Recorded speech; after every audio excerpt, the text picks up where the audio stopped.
श्री कृष्ण चैतन्य प्रभु नित्यानंद श्री अद्वैत गदाधर शिवासादि गौर भक्तवृंद। हरे कृष्णा कृष्ण कृष्ण हरे हरे, हरे राम राम राम हरे हरे। हरे कृष्णा कृष्ण कृष्ण हरे हरे, हरे राम राम राम हरे हरे। हरे कृष्णा कृष्ण कृष्ण हरे हरे, हरे राम राम राम हरे हरे। মুর্শিদাবাদ থেকে আগত নামহট্ট ভক্তবৃন্দ, আমাদের আজ অনেক বড় সৌভাগ্য যে আমরা মহাপ্রভুর দিব্য আবির্ভাব স্থলে আমরা আসতে পেরেছি। আপনারা জানেন সচ্চিদানন্দ ভক্তি বিনোদ ঠাকুর, ওনার খুব ফেমাস একটা গ্রন্থ। আমরা সব ভক্তদের, যারা আপনারা মুর্শিদাবাদ নামহট্ট থেকে এসছেন, সবাইকে অনুরোধ করব এখানে এসে বসার জন্য, হরিকথা শ্রবণ করার জন্য। হরিকথা শ্রবণ করার পরে আপনারা দান দক্ষিণা সব দেবেন। এখন আপনারা সবাই এসে এখানে বসুন। হরে কৃষ্ণ। বর্ণনা আছে সচ্চিদানন্দ ভক্তিবিনোদ ঠাকুরের লেখা জৈব ধর্ম গ্রন্থে বর্ণনা আছে, এই জড় ব্রহ্মাণ্ডের ভিতরে এই পৃথিবী মণ্ডল শ্রেষ্ঠ। এই পৃথিবীতে 7টা মহাদেশ আছে, তার ভিতরে এশিয়া মহাদেশ শ্রেষ্ঠ। এশিয়া মহাদেশের ভিতরে অনেকগুলো দেশ আছে, তার ভিতরে ভারতবর্ষ শ্রেষ্ঠ। ভারতবর্ষে অনেকগুলো প্রদেশ আছে, তার ভিতরে পশ্চিম বাংলা শ্রেষ্ঠ। পশ্চিম বাংলায় অনেকগুলো জেলা আছে, তার ভিতরে মুর্শিদাবাদ না নদিয়া জেলা শ্রেষ্ঠ। একে অনুরোধ করলে একটু শুনবে না মাইক একটু।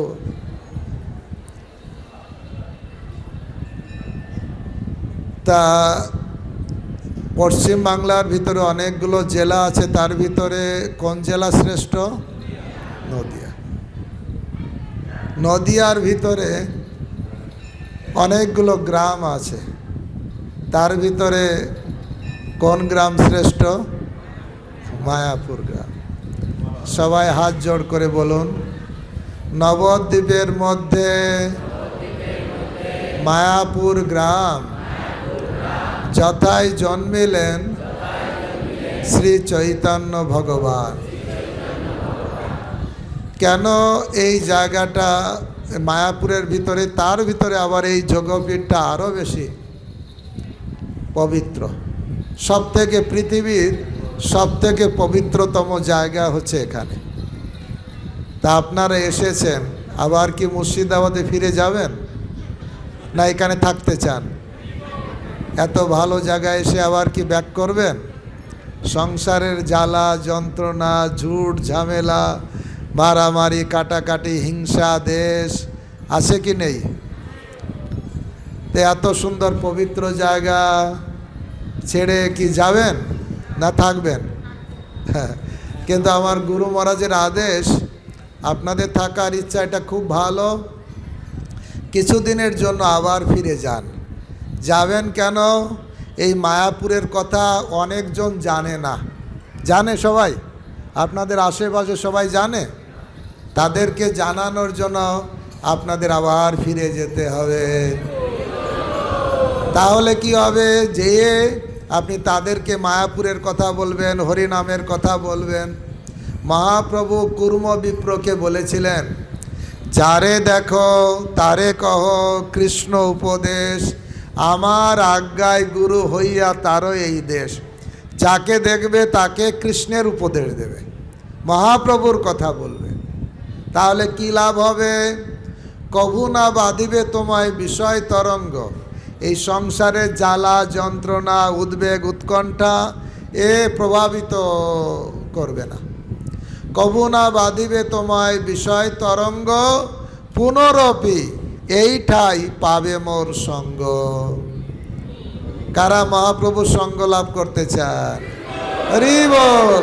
গৌরাঙ্গ গৌরাঙ্গ গৌরাঙ্গ গৌরাঙ্গ। এই ধামে 9টা দ্বীপ আছে। কয়টা দ্বীপ আছে? মহারাজ কালকে বলছেন শ্রবণ কীর্তন স্মরণ বন্দন এরকম যাত্রা, যেমন নববিধা ভক্তির অঙ্গ আছে, ঠিক এই 9টা দ্বীপও 9টা ভক্তির অঙ্গ। আমরা যে দ্বীপে এসেছি, বলতে পারেন আমরা কোন দ্বীপে এসেছি? অন্তর্দ্বীপ। সবার মনে আছে কালকে মহারাজ বলেছেন কোন দ্বীপে আমরা এখন আসলাম? অন্তর্দ্বীপ। এরপরে যাব পরিক্রমা যারা করে, তারপরে যায় সীমন্ত দ্বীপে, তারপরে যায় গদ্রুম দ্বীপে, তারপরে যায় মধ্যদ্বীপে, তারপরে যায় কোলদ্বীপে, তারপরে যায় ঋতুদ্বীপে, তারপরে যায় জন্মদ্বীপে, তারপরে যায় মধুদ্রুম দ্বীপে, তারপরে যায় রুদ্রদ্বীপে। কয়টা দ্বীপ হলো? 9টা। মুখস্থ হয়ে গেল? আর 2-1বার বললে মুখস্থ হয়ে যাবে। অন্তর্দ্বীপ, সীমান্ত দ্বীপ, গদ্রুম দ্বীপ, মধ্যদ্বীপ, কলদ্বীপ, ঋতুদ্বীপ, জন্মদ্বীপ, মধুদ্রুম দ্বীপ আর রুদ্রদ্বীপ। ঠিক আছে? তা আমি একটা কবিতা লিখেছিলাম, তাতে 9টা দ্বীপের সংক্ষিপ্ত বলে ওই কবিতাটা পড়লে 9টা দ্বীপে কি হয়েছিল এর সার সংক্ষেপ জানা যায়। তা আমি বলছিলাম এই 9টা দ্বীপের ভিতরে যে দ্বীপে আমরা আছি সেই দ্বীপের নাম অন্তর্দ্বীপ। মহারাজ কালকে বলেছেন কেন অন্তর্দ্বীপ নাম হয়েছে, মনে আছে তো? মহাপ্রভু ব্রহ্মাকে দর্শন দিলেন, দর্শন দিয়ে মহাপ্রভু তার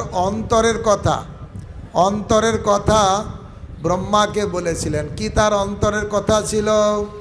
যে আমি এই রূপে আবির্ভূত হব, অকাতরে সবাইকে কলিযুগে কৃষ্ণ প্রেম দিয়ে দেব। আমি আলাদা আলাদা যুগে আমি এসেছিলাম কি জন্য? গীতায় কি জন্য ভগবান আসেন? পরিত্রাণায় সাধুনাং বিনাশায় চ দুষ্কৃতাম। সাধুদের পরিত্রাণের জন্য আর দুষ্কৃতিকারীর বিনাশের জন্য ভগবান আসেন। কিন্তু কলিযুগে ভগবান এসেছেন। তোমরা 2জন এই সাইডে বসো, যারা দেখতে পাচ্ছেন আরও পিছনে চলে যাও, সবার দেখার সুযোগ করে দাও। মাতাজিরা আর একটু চেপে বসুন এই দিকে। যারা এই অ্যাঙ্গেলে আপনার পিছনের দিকে তাকান, দেখেন ওনারা আপনার অবস্ট্রাকশন। আরও এই দিকে চলে আসুন। এই হরে কৃষ্ণ কৃষ্ণ কৃষ্ণ হরে হরে, হরে রাম রাম রাম হরে হরে। তা ব্রহ্মাকে মহাপ্রভু তার অন্তরের কথা বলেছিলেন, আমি অকাতরে সবাইকে প্রেম দেব, যোগ্যতা অযোগ্যতা বিচার করব না। সত্যযুগে ভগবান কাকে মেরেছিলেন? হিরণ্যকশিপুরকে মেরেছিলেন। ত্রেতা যুগে ভগবান কাকে মেরেছিলেন? রাবণকে মেরেছিলেন। দ্বাপর যুগে ভগবান কাকে মেরেছিলেন? কংস। শুধু কংস, ছোটবেলা থেকে 6 দিন বয়স থেকে মারতে শুরু করেছে। পুতনা, অগাসুর, বকাসুর, অস্ত্র লাগেনি, কারো স্তন দুগ্ধ পান করে কাউকে একটু লাথি মেরে কাউকে গলা টিপে মেরে দিয়েছে, বড় বড় অসুরকে। তাই কিন্তু কলিযুগে মহাপ্রভু কাকে মারলেন? কেন? কারণ কলিযুগে বেশিরভাগ লোকই হচ্ছে অসুর। যদি মারা শুরু করবে তাহলে আমরা বেঁচে থাকব? আমরা কি অসুর না সুর? সেই জন্য মহাপ্রভু দেখলেন লোম বাঁচতে কম্বল উজাড়। একটা কম্বল থেকে যদি লোম বেছে ফেলে দেওয়া হয় তাহলে কম্বলটা আর থাকবে? এই কলিযুগে যদি অসুর মারা শুরু হবে তাহলে কেউ বেঁচে থাকবে? এই জন্য এই কলিযুগের মহাপ্রভুর মিশনটা চেঞ্জ করলেন। সবাই আমার সঙ্গে বলুন, রাম আদি অবতারে ক্রোধে নানা অস্ত্র ধরে অসুরেরে করিল নিধন, এবে অস্ত্র না ধরিলা প্রাণে কারো না মারিলা, হৃদয় শোধন করিল সবারে। সবার হৃদয়কে শোধন করে দিলেন। কারণ মানুষ খারাপ, দেখতে খারাপ না ভিতরটা খারাপ? ভিতরটা খারাপ। ভিতরে মানে কি? তার হৃদয়টা খারাপ, মনটা খারাপ। বলে ওই মাতাজির কাছে, ওই প্রভুর কাছে যেতে ইচ্ছে করে না। দেখতে লোক ভালো, মাতাজি বিউটি পার্লার থেকে সেজে গুজে আসে, কিন্তু কেউ যেতে চায় না। কেন যেতে চায় না? তার ভিতরে কি আছে? কাম, ক্রোধ, লোভ, হৃদয়টা খারাপ, তাই তো? তা কারো আপনাদের পরিবারে কারো যদি হার্টের সমস্যা হয়, আপনি তাকে মেরে ফেলবেন? কি করবেন? দেবী শেঠির কাছে নিয়ে যাবেন, হার্ট স্পেশালিস্ট, সব থেকে ট্রিটমেন্ট করে বাঁচিয়ে রাখবেন। মহাপ্রভু সেই প্ল্যান করলেন যে মানুষ খারাপ না, মানুষের হৃদয়টা খারাপ। আর হৃদয়টাকে ক্লিন করার জন্য এনেছি ঔষধি মায়া নাসিবার লাগি, হরিনাম মহামন্ত্র লহ তুমি মাগি। সেই জন্য মেডিসিন এনে সবাইকে ট্রিটমেন্ট করে দিলেন। এবে অস্ত্র না ধরিলা প্রাণে কারো না মারিলা, হৃদয় শোধন করিল সবার। মহাপ্রভু জন্ম থেকেই, আবির্ভাব হওয়ার ক্ষণ থেকেই সবাইকে হরিনাম করালেন। কোন তিথিতে মহাপ্রভুর আবির্ভাব? গৌর পূর্ণিমা। বলুন, ফাল্গুনী পূর্ণিমা। ফাল্গুন মাসের পূর্ণিমা তিথিতে নিত্যানন্দ প্রভুর আবির্ভাব। কি? হ্যাঁ, কোন শুক্লা? মাঘী শুক্লা ত্রয়োদশী। শুধু নিত্যানন্দ ত্রয়োদশী বললে হবে না, ত্রয়োদশী তো অনেকগুলো আছে।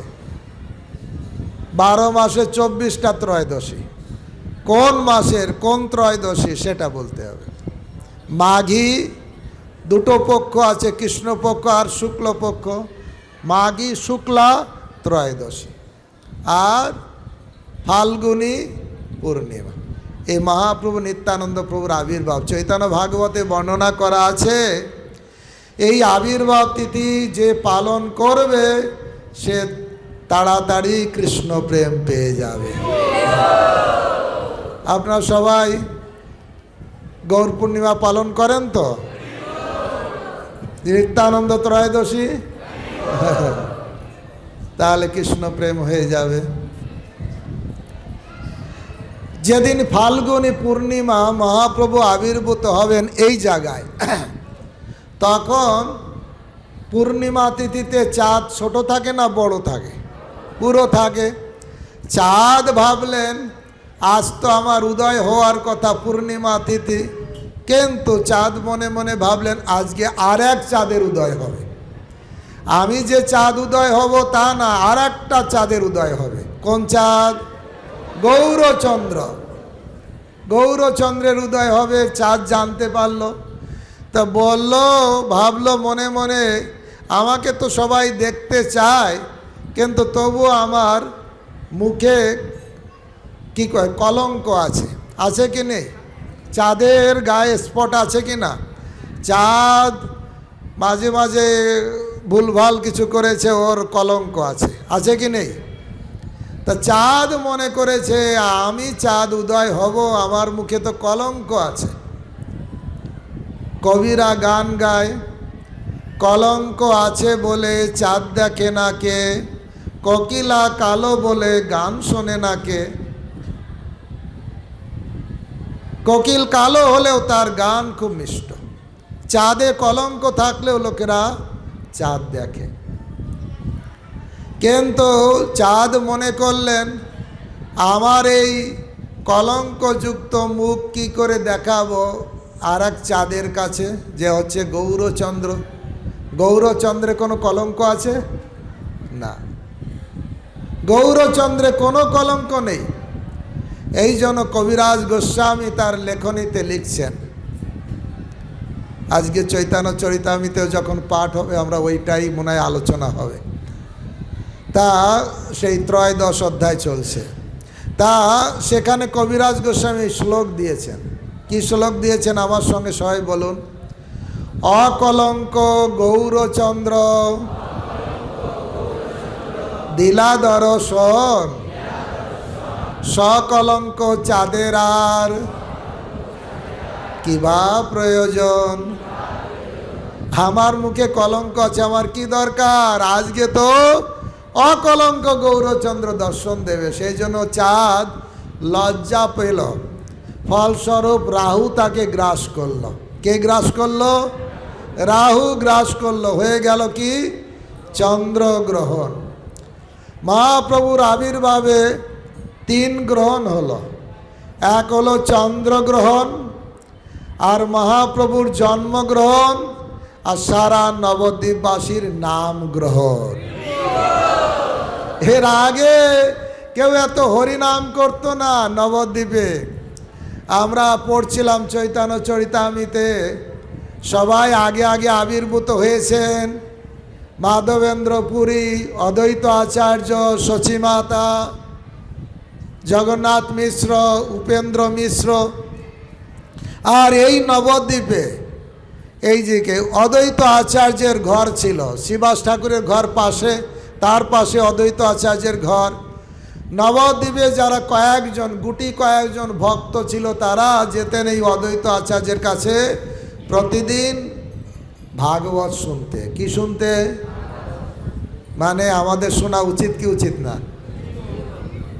স্বয়ং শ্রীবাস ঠাকুর, নারদ মুনি, অন্যান্য মহান ভক্ত প্রতিদিন শুনতে যেতেন। কার কাছে?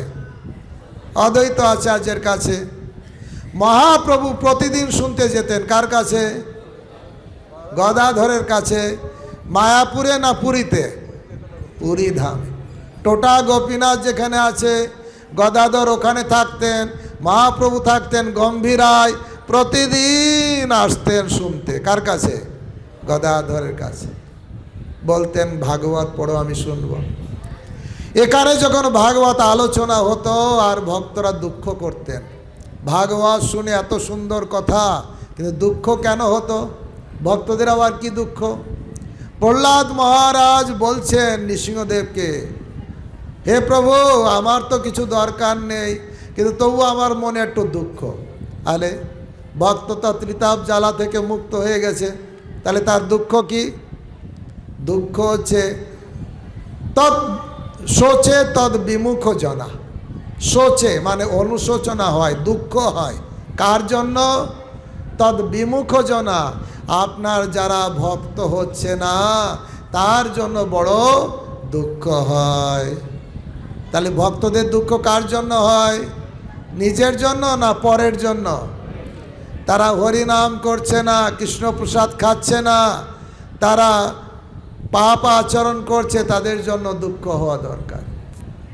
বৈষ্ণবরা মিলে বলতেন, আহা নবদ্বীপবাসী তারা হরিনাম করে না, তার জন্য খুব দুঃখ করতেন। অদ্বৈত আচার্য তো চিৎকার করতেন, এই স্বয়ং ভগবান যদি আসে তাহলে জগতের কল্যাণ হবে, তাছাড়া জগতের কল্যাণ আর হবে না। তাই হে প্রভু আপনাকে আসতেই হবে, হে প্রভু আপনাকে আসতেই হবে, হে প্রভু আপনাকে আসতেই হবে। এই রকম অদ্বৈত আচার্য হুঙ্কার করতেন। হরি বল, হরি বল, হরি বল। অদ্বৈত আচার্য এত হুঙ্কার করতেন, ভগবান তার যে সিংহাসন নড়ে গেছিল। এই জন্য মহাপ্রভু এই অদ্বৈত আচার্যকে বলতে, তুমি হচ্ছে নাড়া, তোমার হুঙ্কারে আমার আসন নড়ে গেছিল, তাই হয়ে গেল নাড়া। তা দেখুন নবদ্বীপবাসীরাদের জন্য দুঃখ করতেন শ্রীবাস ঠাকুর, অদ্বৈত আচার্য, অন্যান্য ভক্তবৃন্দ। আর অদ্বৈত আচার্যের ঘরে ভাগবত শুনতে আর একজন যেতেন, কে জানেন?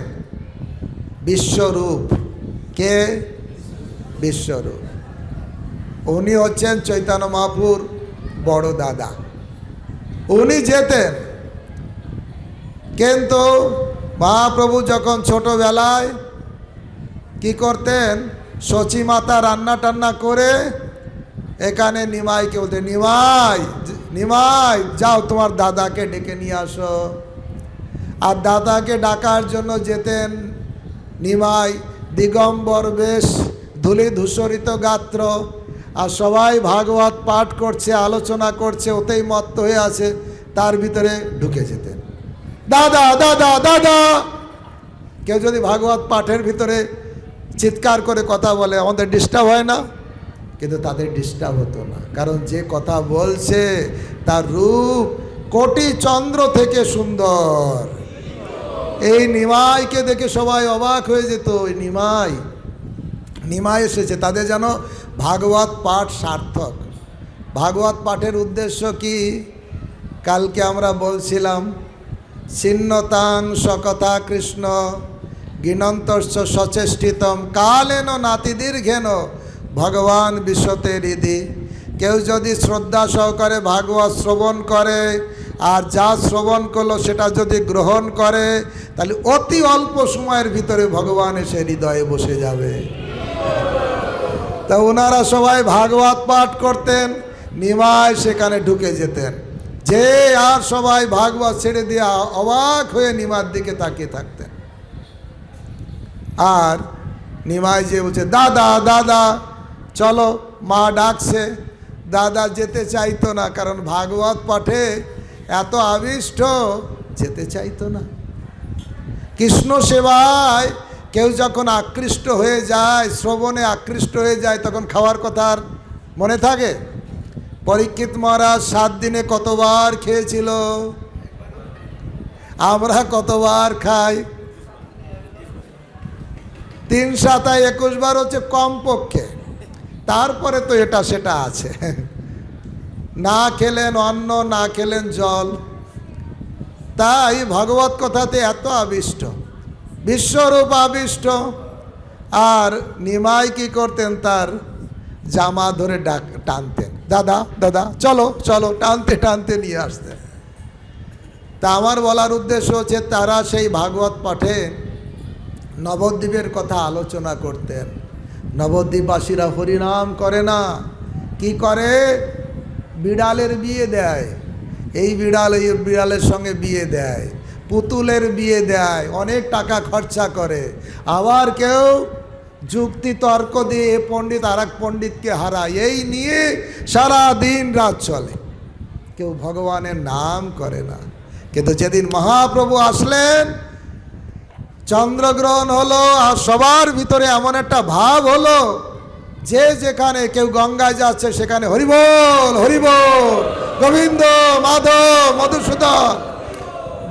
গঙ্গার ঘাটে যাচ্ছে, ঘরে থাকছে, যে যেখানে রাস্তাঘাটে সবাই হরিবোল বলছে। নবদ্বীপবাসীরা বলছে, এরকম চন্দ্রগ্রহণ প্রতিদিন হলেই ভালো। কারা চান গৌরাঙ্গ মহাপ্রভু আবার আবির্ভূত হোক? কারা চান আমার হৃদয়ে মহাপ্রভু এসে যাক? তাহলে হৃদয়টাকে রেডি করতে হবে কি দিয়ে?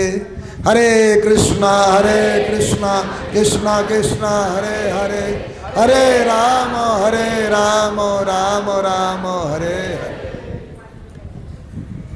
মহাপ্রভুর আবির্ভাবে 3 গ্রহণ হলো, জন্মগ্রহণ, চন্দ্রগ্রহণ আর নাম গ্রহণ। মহাপ্রভু আবির্ভূত হওয়ার সঙ্গে সঙ্গে বিভিন্ন লোক থেকে, শুধু আশেপাশের মানুষ নয়, এখানকার আশেপাশে যত ব্রাহ্মণীরা ছিলেন সবাই বাটাতে উপহার নিয়ে আসলেন উপহার দেওয়ার জন্য। শুধু এখানকার ব্রাহ্মণীরা না, স্বর্গলোক থেকে, ব্রহ্মলোক থেকে, শিবলোক থেকে নারীগণ তারাও বাটায় করে বিভিন্ন উপহার নিয়ে আসলেন মানুষের রূপ ধারণ করে। সবাই তো চিনে যাবে, তাই চৈতন্য চরিতামৃতে বর্ণনা আছে, সবাই বাটায় করে মানুষের রূপ ধারণ করে সবাই উপহার দিতে আসলো। সৌভাগ্য যে আজ ভগবানের দর্শন পাব। মালিনী দেবী আসলেন শ্রীবাস ঠাকুরের স্ত্রী উপহার নিয়ে। শান্তিপুরে দুইজন ছিলেন। শান্তিপুরে তো অদ্বৈত আচার্য, কিন্তু ওনার সঙ্গে আর একজন থাকতেন, জানেন কে? হরিদাস ঠাকুর। কে? হরিদাস ঠাকুর। যখনই এই নবদ্বীপে মায়াপুরে মহাপ্রভুর আবির্ভাব হয়েছে, সবাই তখন নাচতে শুরু করে। দুইজন, অদ্বৈত আচার্য আর শ্রীবাস ঠাকুর হাত তুলে নাচতে, হরি বল, হরি বল, হরি বল। কেন নাচে কেহ নাহি জানে, চৈতন্য চরিতামৃতের ভাষা। কেন যে নাচছে, হঠাৎ করে দুইজন, অদ্বৈত আচার্য তো বৃদ্ধ ছিলেন, বৃদ্ধ লোক সাধারণত নাচে না, ইয়ংরাই নাচে। আর আমাদের এখানে দুর্গা পুজোয় নাচে, মদের বোতল নিয়ে নাচে। কিন্তু বুড়ো বুড়িরাও নাচে, কৃষ্ণ প্রেমে নাচে, হরি বল। দেখবেন কৃষ্ণ যেদিন আবির্ভূত হয়েছে, নন্দ কি আনন্দ ভাই জয় কানাইয়া নাল কি, হাতি দিনু ঘোড়া দিনু আর দিনু পাল কি।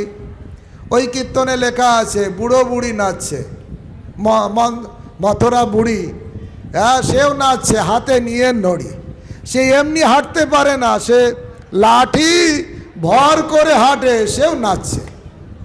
এ শুধু হয় ভগবানের আবির্ভাব যখন হয়। ঠিক যেই রকম দেখবেন ভক্তগণ, হৃদয়ে যখন ভগবানের স্ফূর্তি হয়, হরি নামে আনন্দ হচ্ছে, ভগবানের সেবায় আনন্দ হচ্ছে, হরি কথায় আনন্দ হচ্ছে, আনন্দ কি হাত পায় না ভিতরে হয়? ভিতরে হয়। তখন ভিতরের আনন্দ যে পায় সেই বোঝে। হরি নামে কি আনন্দ করলে জানা যায়, যে করেছে সেই জেনেছে, অন্যের জানা বড় দায়। রসগোল্লা কত মিষ্টি কে জানবে? এরকম দেখালে বুঝতে পারবেন কত মিষ্টি? বুঝতে পারবেন না। কিন্তু আমি দিলাম, আর আপনি যদি দয়া করে ওটা খান, সঙ্গে সঙ্গে বুঝতে পারবেন। তা সেই রকম মানুষকে বলতে হবে, প্রভু দয়া করে হরিনাম গ্রহণ করুন। মহাপ্রভু আবির্ভূত হলেন, সবাই উপহার নিয়ে আসছেন। অদ্বৈত আচার্য হরিদাস ঠাকুর শান্তিপুরে নাচতে শুরু করেছেন। গঙ্গার ঘাটে, ওখানে শান্তিপুরে গঙ্গার ঘাটে গিয়ে এত আনন্দ হয়েছে, সবাইকে দান করছে, এটা ওটা দান করছে। তখন সীতা ঠাকুরানী অদ্বৈত আচার্যের স্ত্রী, উনিও সোনার থালাতে করে, এই নয় স্টিলের থালা, আগে তো তাও কাঁসার থালা থাকতো, তাও একটু দেখতে ভালো লাগতো। এখন মাজার ভয়, পরিষ্কার করার ভয় কেউ আর ঘরে কাঁসার থালাও রাখে না। ধাতুগুলো সব বাদ দিয়েছে, কারণ মাজতে হবে, মাজতে হবে। আর কি বলে, মশলাপাতি কুটতে হবে বলে শিল নোড়া উঠিয়ে দিয়ে মিক্সি নিয়ে এসছে। তারপরে যখন হাতটা ব্যথা করছে, ডাক্তারের কাছে যাই, ডাক্তার বলছে এইরকম করুন, এইরকম করুন, এইরকম করুন। কেউ যদি আগে এরকম করতো তাহলে আর ডাক্তারের কাছে যেতে হতো? আগে থেকে এরকম করলে আর যেতে হয় না। যত আরাম তত ব্যারাম, কিছু মনে করবেন না, মাতাজিরা ক্ষমা করবেন। তা অদ্বৈত আচার্যের স্ত্রী সীতা ঠাকুরানী, তিনি সুন্দর সোনার থালাতে, কাঁসার থালাও না, স্বর্ণ থালাতে সুন্দর সুন্দর মণি মাণিক্য মুক্তা, এই নয় ভিখারি ছিলেন না, ব্রাহ্মণ বলে গরিব ছিলেন না, খুব বড় ধনী ছিলেন অদ্বৈত আচার্য। তার স্ত্রী যখন সোনার থালাতে করে সুন্দর সাজিয়ে বলছেন, স্বামীর কাছে এসেছে, প্রভু সচী মাতার পুত্র হয়েছে। কার পুত্র হয়েছে? সচী মাতার পুত্র হয়েছে, আমি যাব উপহার নিয়ে দেওয়ার জন্য। তখন অদ্বৈত আচার্য মনে মনে ভাবছে, যাকে আমি চিৎকার করে করে ডেকে ডেকে আনলাম, আর তাকে দর্শন করার সুযোগ সীতা ঠাকুরানী তোমার হচ্ছে, তুমি যাও যাও যাও যাও, আমি পরে আসছি। অনুমতি দিয়ে দিলেন। তো এইভাবে সবাই এই জায়গাটি যেন একদম উৎসবময় হয়ে আসলো। শুধু এইখানকার ব্রাহ্মণীগণ নয়, দেবলোক থেকে, স্বর্গলোক থেকে, ব্রহ্মলোক থেকে, সব জায়গা থেকে এসেছিল উপহার নিয়ে। নীলাম্বর চক্রবর্তী চৈতন্য মহাপ্রভুর দাদু, শচী মাতার পিতা, তিনি আসলেন কোষ্ঠী গণনা করতে। জন্মক্ষণে কি হয়? কোষ্ঠী গণনা হয়। আপনাদের হয়? হয়, কিন্তু ঠিক হয়? জন্মই ঠিক থাকে না অনেক সময়। বাবা মার ইচ্ছাতেই জন্ম নিয়েছে, তাহলে কোষ্ঠী গণনাতে কি হবে? বুঝতে পারছেন কি বলতে চাইছি?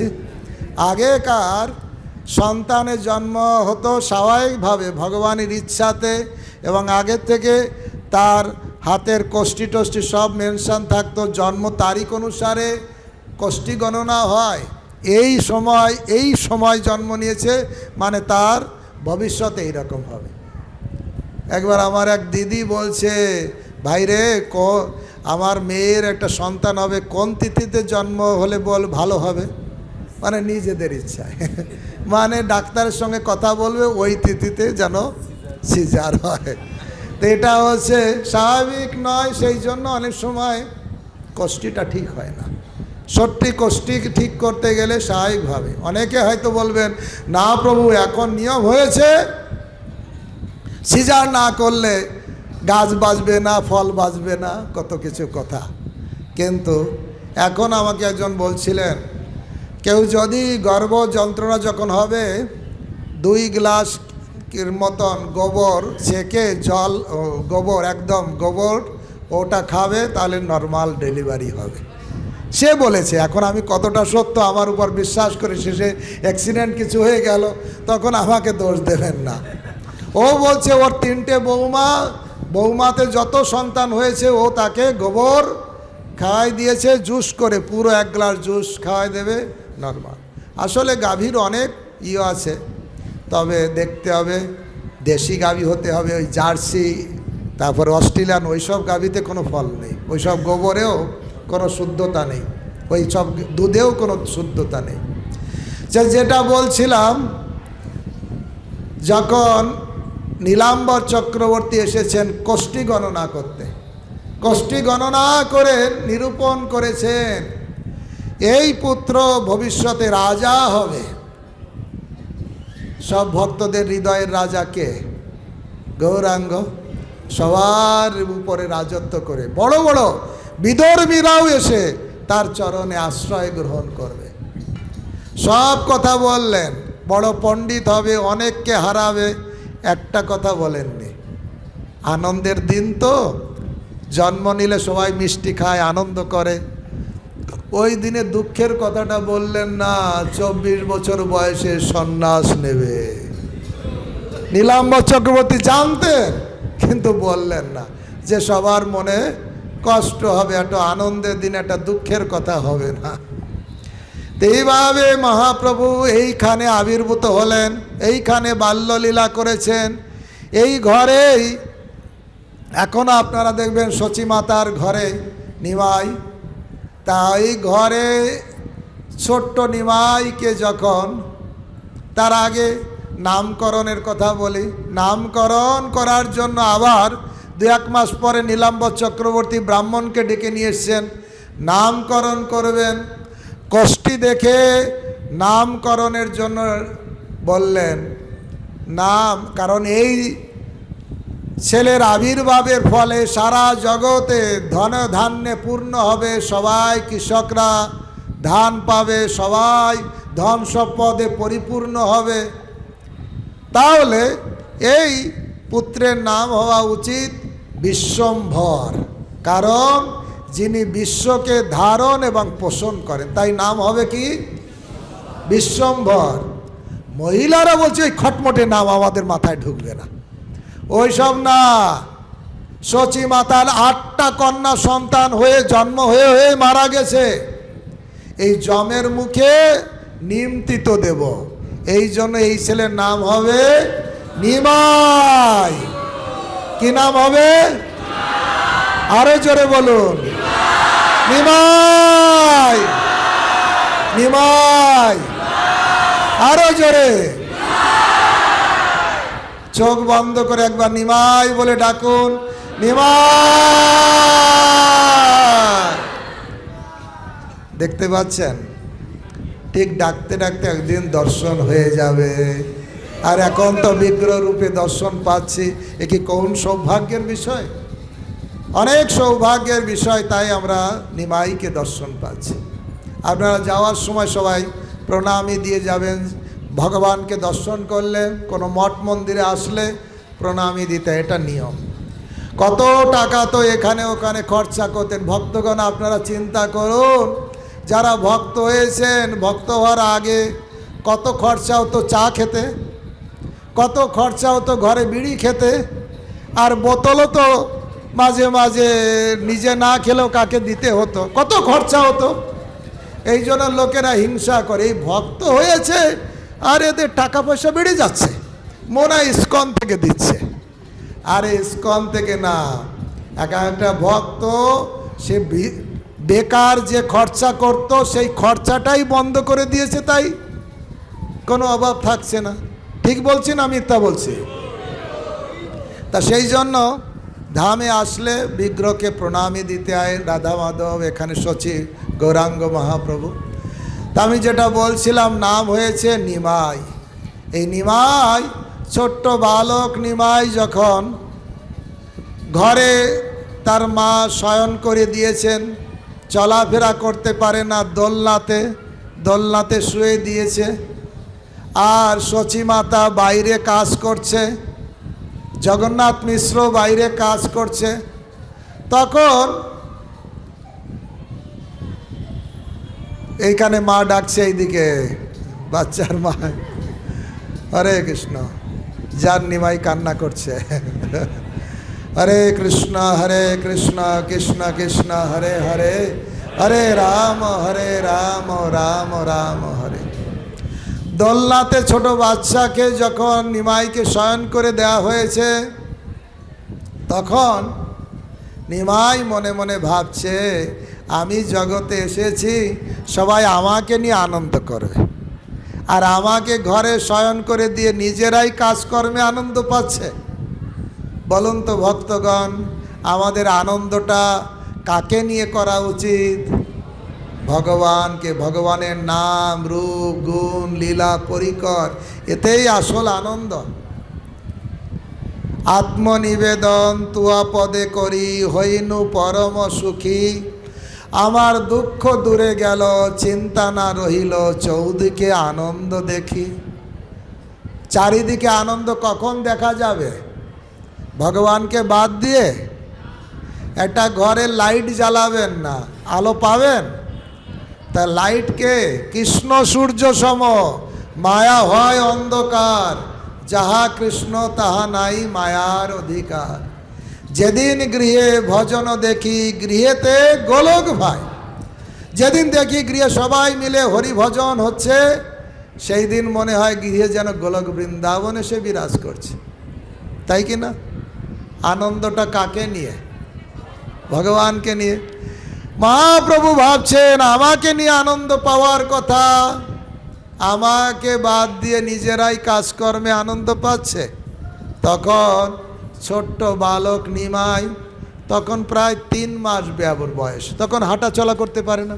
কিন্তু ভগবান হাঁটা চলা না করতে পারলেও কোন কাজ বাদ থাকে? 6 দিনে পুতনাকে মারতে পারে, তাহলে পারে কি পারে না? তাহলে 3 মাসের বয়সেও বাহ্যিকভাবে হাঁটা চলা পারে না, কিন্তু ওই দোলনা থেকে উঠেছেন। উঠে বাইরে গিয়ে, বাইরে না ভিতরে যা যা ছিল, দুধ, দধি, মাখন, চাল, ডাল সব মাটির পাত্রেতে ছিল, ধাম ধাম ধাম করে সব ভেঙে দিচ্ছে।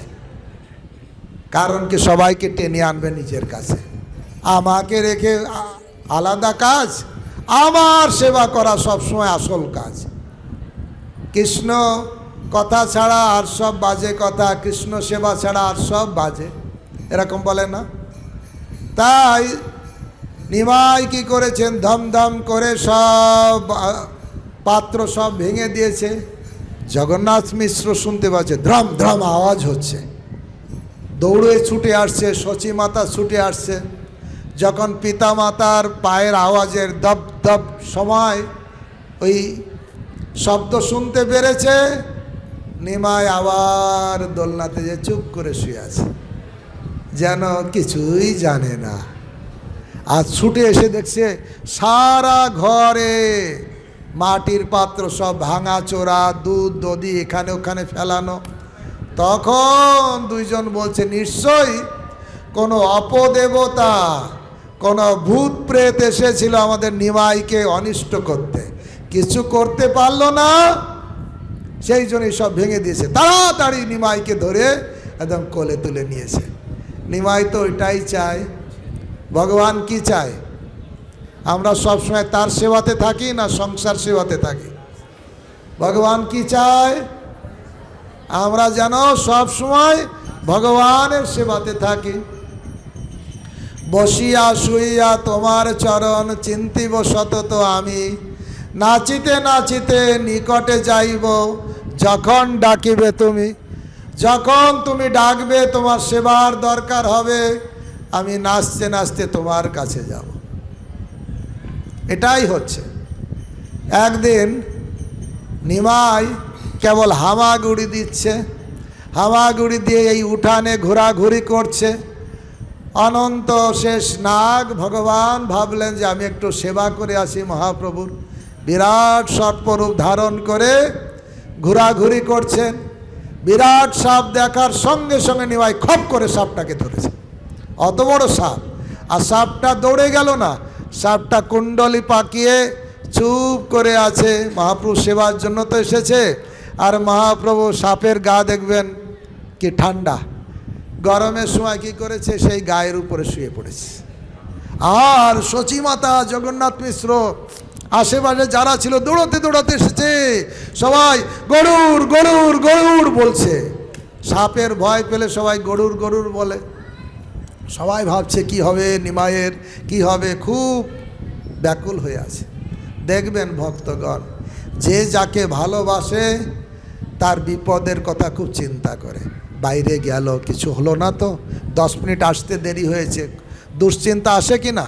কার জন্য চিন্তা আসে? যে যাকে বেশি ভালোবাসে তার জন্য এরকম দুশ্চিন্তা আসে। নিমাইয়ের এরকম বিপদ মনে করে সবাই গরুর গরুর গরুর বলছেন। অনন্তদেব ভগবান ভাবছেন ভক্তরা ভয় পাচ্ছে। তখন উনি কী করলেন, নিমাইকে ছেড়ে দিয়ে আবার যাত্রা শুরু করলেন। নিমাই দেখছে চলে যাচ্ছে, আবার ধরতে গেছে, তার মাঝে খপ করে জগন্নাথ মিশ্র নিমাইকে ধরে কোলে তুলে নিয়েছে। হরি বল। বৃন্দাবন দাস ঠাকুর এই লীলা চৈতন্য ভাগবতে বলেছেন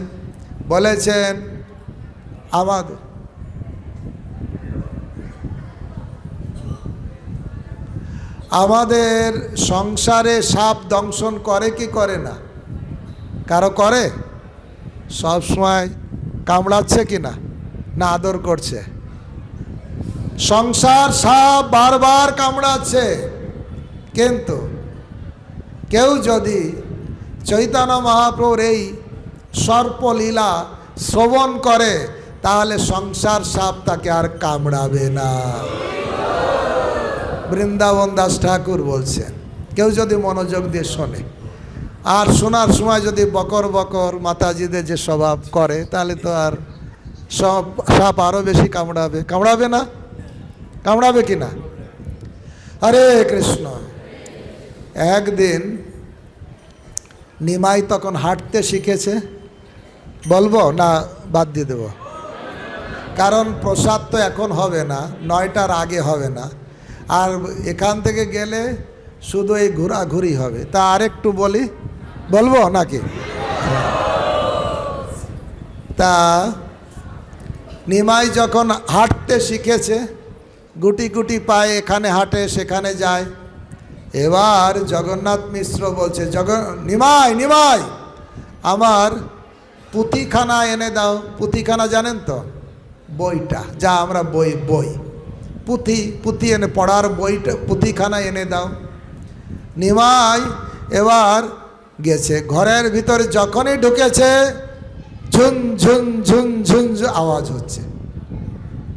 জগন্নাথ মিশ্র ভাবছে, আরে আমার নিমার পায়ে তো আমি ঘুঙুর বেঁধে দেয়নি, কিছু বাঁধেনি, কি করে আওয়াজ হচ্ছে? দেখছে আওয়াজ হচ্ছে, শুনছে।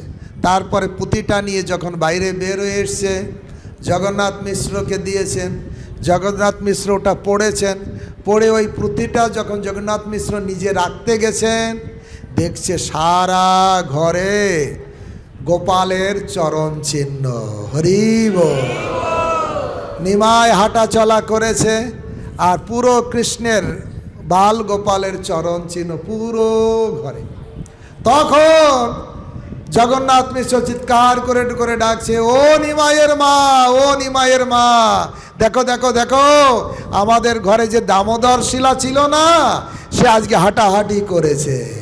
দেখো সারা ঘরে ভগবানের চরণ চিহ্ন। তাড়াতাড়ি দুধ আনো, মিষ্টান্ন করো, দামোদর শিলাকে ভোগ লাগাতে হবে। ভগবানের কিছু অদ্ভুত ক্রিয়া দেখলেই ভক্তরা চায় বিশেষ করে বিশেষ একটা ভোগের আয়োজন হোক। জগন্নাথ মিশ্র তাড়াতাড়ি সব ব্যবস্থা করলেন, সচিমাতা রান্না করে সুন্দর পরমান্ন ভোগ লাগালেন। কিন্তু আসলে কার চরণ চিহ্ন? নিমাইয়ের চরণ চিহ্ন। বাসুদেব ঘোষ কহে করি জোড়ো হাত, যেই গৌর সেই কৃষ্ণ সেই জগন্নাথ। জগন্নাথ স্বামী কি? সেই জগন্নাথ। এবার কি করেছেন, নিমাই যখন হাঁটাহাঁটি করে এদিকে ওদিকে যায়, এ বাড়িতে ঢোকে, খই পেল চুরি করে নিয়ে আসে, কলা পেল চুরি করে নিয়ে আসে, ফল কিছু পেল চুরি করে নিয়ে আসে।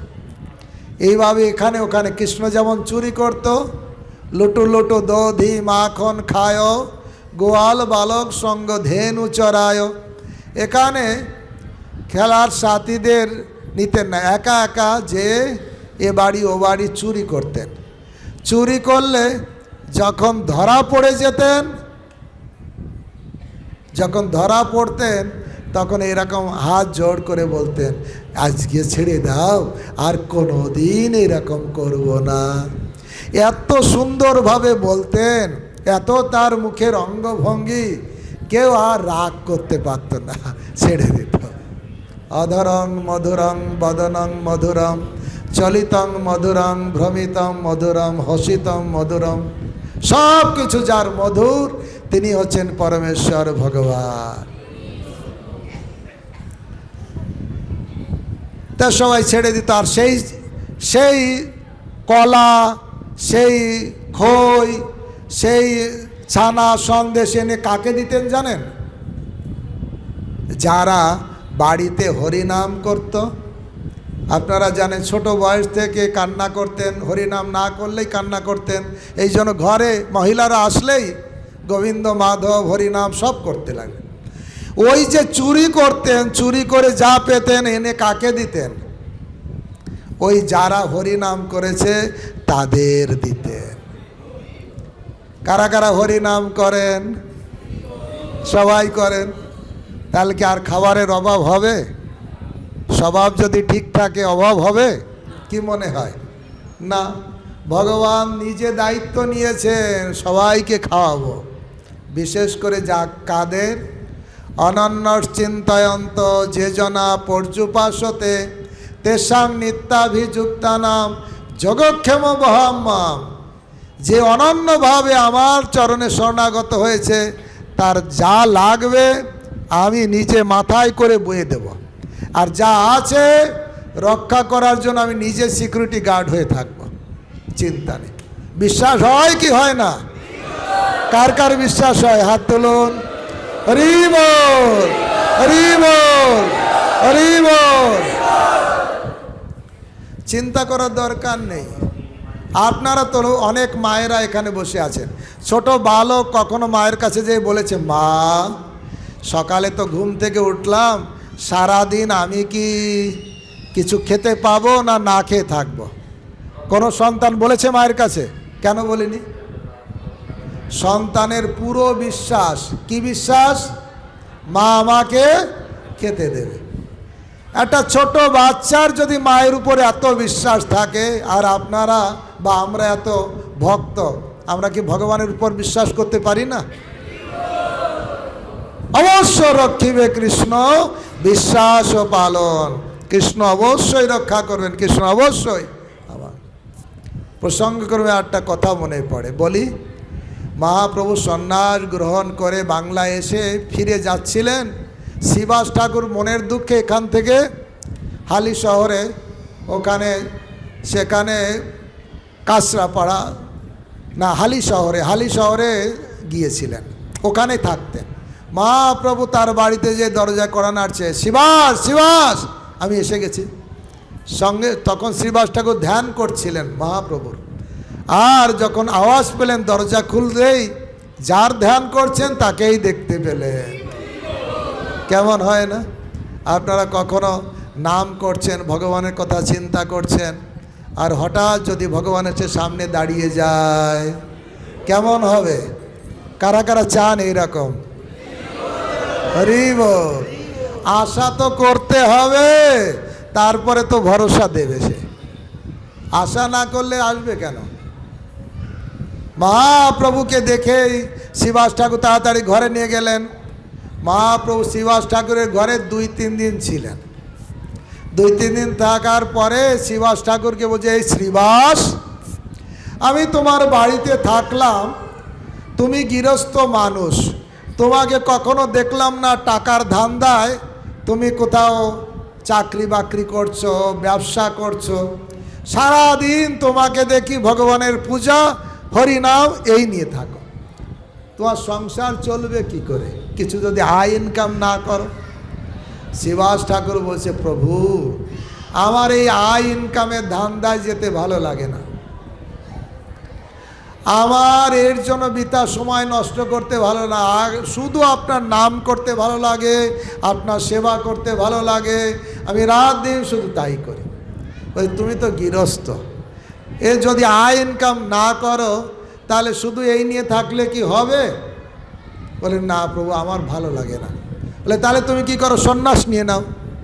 শ্রীবাস বলছে, না প্রভু, আমার এই সন্ন্যাস নিতেও ভালো লাগে না, সন্ন্যাসও নেবে না, গৃহস্থ আয় ইনকাম করবে না, সংসার চলবে কি করে? তখন শ্রীবাস ঠাকুর এরকম 3 বার হাততালি দিয়েছে। মহাপ্রভু বলছে, তুমি 3 বার হাততালি দিয়ে কী বুঝাচ্ছ? আমি 3 বার হাততালি দিলাম এইরকম, এই জন্য আমি দেখব, আমি তো ওই আয় ইনকামের ধান্দায় যাব না, শুধু আপনার নাম আপনার সেবা নিয়ে থাকব। তারপরেও যদি একদিন না খেয়ে থাকতে হয়, ঘরে কিছু নেই, না খেয়ে থাকছে, সহ্য করব। তারপরের দিনও যদি আমি সেবা পুজোই করব, আয় ইনকামে যাব না। তারপরের দিনও দেখি যদি আমাকে উপবাস থাকতে হচ্ছে, কিছুই নেই, তাও আমি সহ্য করব। আমি শুধু আপনার নাম করেই যাব, সেবা করব, ওই টাকার ধান্দায় যাব না। তৃতীয় দিনও যদি দেখি আমাকে উপবাস থাকতে হচ্ছে, তাহলে আমি সোজা যে গঙ্গায় ঝাঁপ দিয়ে প্রাণ ত্যাগ করব। আপনার সেবা করে, আপনার নাম করে যদি আমার উপবাস থাকতে হয়, তাহলে এই দেহ রেখে কি লাভ? আমি সোজা গঙ্গায় ঝাঁপ দিয়ে প্রাণ ত্যাগ করব। এই কথা যখন শ্রীবাস ঠাকুর বলেছেন, মহাপ্রভু চিৎকার করে উঠেছে, আরে শ্রীবাস, তোমার ঘরে কোনো দিন অভাব হবে না, তুমি ভগবানের ভক্ত, ধনের অধিষ্ঠাত্রী দেবী হচ্ছে লক্ষ্মী দেবী, সব টাকা পয়সা তার আন্ডারে, উনি হচ্ছেন ফাইন্যান্স মিনিস্টার। বলছে ওই লক্ষ্মী দেবীকে কখনো থালা নিয়ে ভিক্ষা করতে হতে পারে, এও হতে পারে, এটাও হতে পারে, কিন্তু তোমার ঘরে কোনো দিন অভাব হবে না। বিশ্বাস হয়? এটাই ভগবানের আশ্বাস বাণী। আর উনি এনে সেইগুলো সব দিতেন। একদিন জগন্নাথ মিশ্র দেখছেন নিমা একটু বড় হয়েছে, এখানে ওখানে ঝনঝন করে যাচ্ছে, কি করেছে?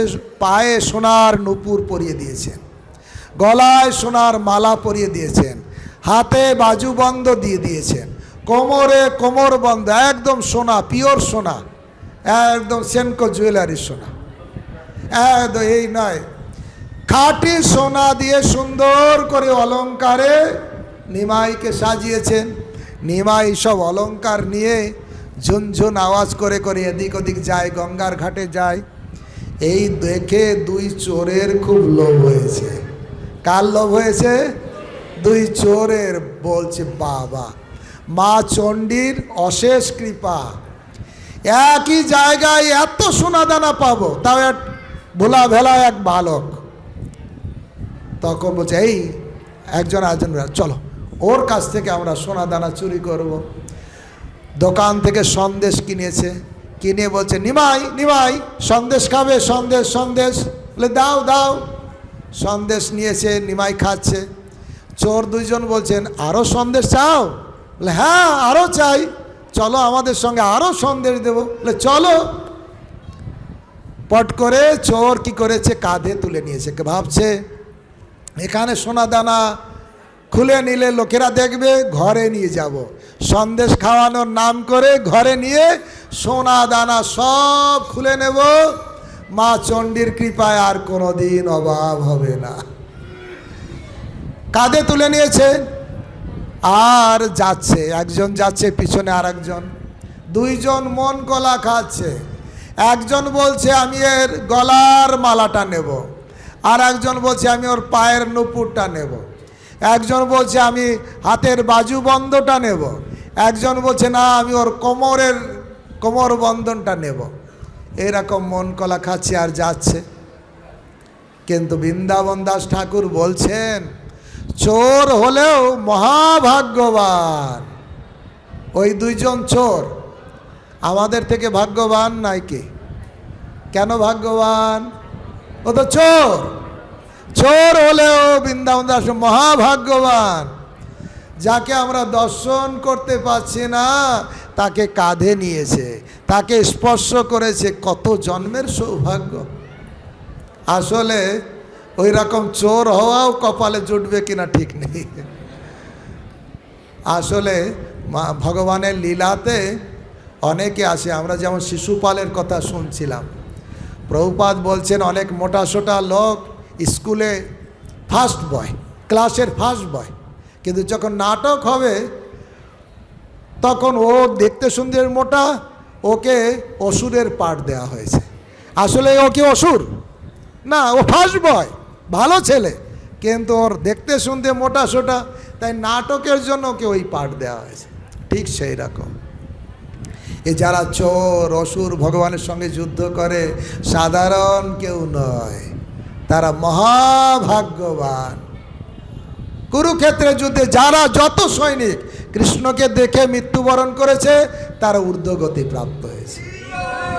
তাহলে এই চোর মহাভাগ্যবান, কাঁধে চড়িয়েছে আর নিমাইকে সারা নবদ্বীপে ঘুর করে ঘুরাচ্ছে। যখন ঘুরাচ্ছে অন্যরা ভাবছে মনে হয় যার ছেলে তার বাড়িতে নিয়ে যাচ্ছেন, কিন্তু মহাপ্রভু ইচ্ছা হয়েছে একটু কাঁধে চড়ব, এই জন্য যোগ মায়া দিয়ে তার আচ্ছন্ন করে দিয়েছে। ঘুর করে নিজের বাড়ি আর খুঁজে পাচ্ছে না, সারা নবদ্বীপে ঘুরছে। আর এদিকে শচী মাতা নিমাই নিমাই বলে চিৎকার করছেন। জগন্নাথ মিশ্র বলছে কোথায় নিমাই? গঙ্গার ঘাটে যাচ্ছে, এখানে যাচ্ছে, চিৎকার করছে। মহাপ্রভু কি করলেন, নিমাই কি করলেন? যোগমায়ার প্রভাবে এই দূর চোরকে ঘুরাতে ঘুরাতে নিজের বাড়িতে নিয়ে আসলেন। আর নিজের বাড়িতে যখন এসেছেন চোর ভাবছে আমার বাড়ি এসে গেছে, এই তো আমার, এই তো রান্নাঘর, এই তো সেই তাল গাছ, এই তো সেই বট গাছ, এ তো আমার বাড়ি। নিমাইকে বলছে নিমাই নামো নামো, বলছে হয় হয় নামাও নামাও। তো নিমাইকে যখনই নামিয়ে গিয়ে দিয়েছে তখনই চোখের উপরে মায়ার পর্দাটা সরে গেছে। এবার দেখতে পাচ্ছে এই জগন্নাথ মিশ্রের বাড়ি। ওই তো জগন্নাথ মিশ্র নিমাই নিমাই চিৎকার করে আসছে, ওই তো শচী মাতা নিমাই নিমাই বলে আসছে। আর দুই চোর রেখে দিয়ে ছুট। আর জগন্নাথ মিশ্র দৌড়ে এসে নিমাই নিমাই বলে একদম কোলে তুলে নিয়েছে। নিমাই নিমাই নিমাই। জগন্নাথ মিশ্র বলছে, বাবা নিমাই তুই কোথায় ছিলে? বলছে, আমি তো খেলতে খেলতে গঙ্গার পাড়ে গিয়েছিলাম, তারপরে আমি রাস্তা খুঁজে পাচ্ছিলাম না, একজন ব্যক্তি আমাকে কাঁধে করে আমার ঘরে পৌঁছে দিল। দেখুন, কোনো কমপ্লেন না। জগন্নাথ মিশ্র, কোথায় সেই লোক? ডাকো ডাকো, তাকে পুরস্কার দেব, গিফট দেব। ও চোর কি আর ধারে কাছে থাকে? পালিয়ে গেছে। তো এইভাবে নিমাই তার বাল্য লীলা এখানে করেছেন। আর একটা লীলা বলি, সেই লীলা তিনি যখন ছোট ছিলেন, দেখবেন বাড়িতেও ভক্ত ঘরের ছেলে হলেও একটু কুকুরের বাচ্চাকে ধরবে। ধরে কি ধরে না? ওরা তো অত বোঝে না। নিমাই কি করেছেন, একদিন ধরবে তো ধরবে, মোটা সোটা এক কুকুরের বাচ্চাকে আপাজা করে ধরেছে। ওর বাচ্চার গাটা নরম থাকে আর বাচ্চাকে ধরতে বাচ্চারা খুব ভালোবাসে। কুকুরের বাচ্চা একদম বুকে করে নিয়ে ঘরে চলে এসছে। আর সচিমাতা বলছে, ছাড় ছাড় ছাড়, কুকুরের বাচ্চা টাচ করতে নেই। না না না না, আমি কুকুরের বাচ্চার সঙ্গে খেলবো। তখন বলছে, না না ছাড়। আর ছাড়ে, কার কথা কে শোনে? কুকুরের বাচ্চা পেয়েছে। এবার সচিমাতা কি করলেন, একটা প্ল্যান করলেন। বললেন, নিমাই নিমাই, তোমার তো প্রসাদ পাওয়ার টাইম হয়েছে, তুমি একটু যাও স্নান করে আসো, আমি কুকুরের বাচ্চাটাকে দেখছি, আমি সামলাচ্ছি, তুমি যাও। নিমাই মায়ের কাছে কুকুরের বাচ্চাটাকে রেখে চলে গেছে। আর সচিমাতা সুযোগ পেয়ে কুকুরের বাচ্চাটাকে ছেড়ে দিয়েছে। নিমাই তখন এসে বলছে, আমার কুকুরের বাচ্চা কোথায়? কুকুর ছানা কোথায়? যদি না দেবে কুকুর ছানা, খাবো না এক দানা, এক দানাও খাবো না যদি কুকুর ছানা না দেবে। এরকম ছোটবেলায় এটা ওটার জন্য বাচ্চারা জেদ করে যেরকম। কিন্তু ভক্তগণ, অদ্ভুত কথা, সেই যে কুকুরের বাচ্চা না একবার মঙ্গল আরতি করেছে, না এক মালা জপ করেছে, কিন্তু মহাপ্রভুর আলিঙ্গন পেয়েছে। হরি বল। কারা কারা আমরা মহাপ্রভুর স্পর্শ পেতে চাই? তাহলে কুকুরের বাচ্চা চিন্তা করুন, তাকে মহাপ্রভু এরকম বুকে জড়িয়ে ধরেছিল। তাকে সচিমাতা যখন ছেড়ে দিয়েছেন, ওই কুকুরের বাচ্চা, ছোট বাচ্চা তো মায়ের কাছে যাওয়ার কথা, মায়ের কাছে গেল না, সোজা নবদ্বীপে গিয়ে, তার তো চারটে পা, কয়টা পা? চারটে, পিছনের দুটো সামনের দুটো, পিছনের দুটো মাটিতে রেখেছে, সামনের দুটো উপরে তুলে একদম দিব্য শব্দ তরঙ্গ উচ্চারণ করছে, হরে কৃষ্ণ কৃষ্ণ কৃষ্ণ হরে হরে, হরে রাম রাম রাম হরে হরে। যখন এইরকম হরিনাম করছে, কুকুরের বাচ্চার মুখ থেকে দিব্য শব্দ তরঙ্গ হরিনাম হচ্ছে। কেন? মহাপ্রভুর স্পর্শ পেয়েছে, হৃদয়ের সমস্ত কলুষতা চলে গেছে, দিব্য জ্ঞানের উদয় হয়েছে, দিব্য ভাবের উদয় হয়েছে, আর হরিনাম করছে। সারা নবদ্বীপ থেকে সবাই ছুটে এসেছে এই নিমাই, এই ছোট কুকুরের বাচ্চাকে দেখার জন্য। কেন? তার মুখ থেকে হরিনাম হচ্ছে, সবাই ঘিরে দাঁড়িয়েছে। অদ্ভুত ব্যাপার। একদম ভগবত ধাম থেকে একটা সুন্দর রথ এসে তার সামনে দাঁড়ালো, আর কুকুরের শরীর থেকে, বাচ্চার শরীর থেকে দিব্য একটা শরীর বের হয়ে ওই রথে প্রবেশ করলো। সবাই দেখছে, রথে প্রবেশ করলো, রথ সবার সামনে ভগবত ধামে চলে গেল। কুকুর না মঙ্গল আরতি করেছে, না নিরামিষ খেয়েছে, না ভগবানের প্রসাদ খেয়েছে, কিন্তু মহাপ্রভুর কৃপা পেয়েছে। কারা কারা আমরা মহাপ্রভুর কৃপা পেতে চাই? শ্রীকৃষ্ণ চৈতন্য প্রভু দয়া কর মোরে, তোমা বিনা কে দয়ালু জগত সংসারে, পতিত পাবন হেতু তব অবতার, মসম পতিত প্রভু না পাইবে। পতিত পাবনের উদ্দেশ্যে তোমার অবতার, আর আমি হচ্ছে সব থেকে পতিত। নাকি আমি খুব ভালো? কি মনে করেন নিজেকে খুব কোয়ালিটি আছে, যোগ্যতা আছে, তাই না। যে এরকম অহংকার করবে সে ভগবানের কৃপা পাবে না। কিন্তু যে পতিত বলে নিজেকে মনে করতে পারবে তাকে মহাপ্রভু তাড়াতাড়ি কৃপা করবে। দেখুন বর্ষাকালে জল হয়, জলটা জমা থাকে উঁচু জায়গায় না নিচু জায়গায়? নিচু জায়গায়। মহাপ্রভুর কৃপা কে পাবে? দিনের অধিক দয়া করেন ভগবান, ব্রাহ্মণ কুলীন পণ্ডিতের বড় অভিমান। তাই আমাদের এই ত্রিনাদপি শ্লোকটা আপনারা সবাই জানেন, সেই শ্লোকের ভাব অবলম্বন করে নিজেকে ছোট মনে করে অপরকে সম্মান দিয়ে আমাদের হরিনাম করতে হবে। আর তাহলে মহাপ্রভুর কৃপা পাব।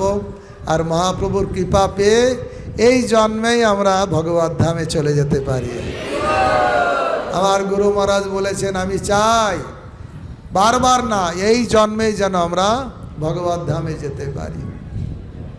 তাই ভক্তগণ আপনাদের অনেক অনেক ধন্যবাদ। আর বেশি টাইম নেব না, আর বেশি টাইম নিলে প্রসাদে অসুবিধা হবে। এই জন্য আপনাদের অনেক ধন্যবাদ যে আপনারা ধৈর্য ধারণ করে খুব মনোযোগ সহকারে মহাপ্রভু দিব্য লীলা শ্রবণ করলেন। গৌরাঙ্গের মধুর লীলা যার কর্ণে প্রবেশিলা, কী লাভ হবে? হৃদয় নির্মল ভেল তার। নিশ্চয়ই আপনাদের হৃদয় নির্মল হয়েছে। যদিও আমি শুদ্ধ মুখে বলিনি, আমার কলুষিত মুখ, পাপময় দেহ, তবুও মহাপ্রভুর কথা আমরা যদি শ্রবণ কীর্তন করি তাহলে আমরা নিশ্চয়ই মহাপ্রভুর কৃপা পাব। হরে কৃষ্ণ কৃষ্ণ কৃষ্ণ হরে হরে, হরে রাম রাম রাম হরে। সবাইকে অনেক অনেক ধন্যবাদ। হরে কৃষ্ণ।